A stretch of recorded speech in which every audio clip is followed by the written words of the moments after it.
Welcome guys, this is to-do list program in Python. In this program I defined three functions. First function is add task function to add the task. Next function is view tasks. This function will call to view the tasks.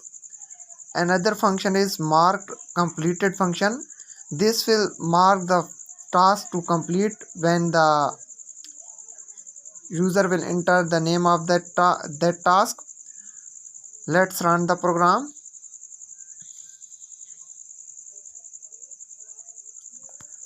Enter your choice.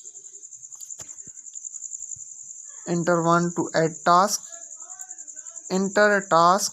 Let enter update Windows. Task added. Add one more task.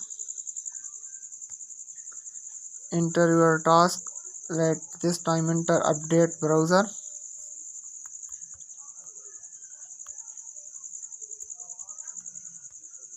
Enter your choice. Now view the task.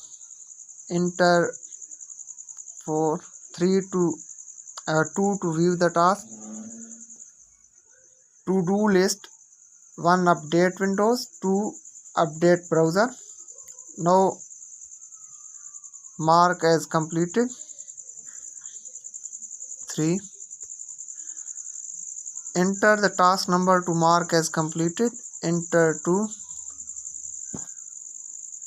Update browser marked as completed. Now quit the program. Enter 4. Enter your choice. Goodbye.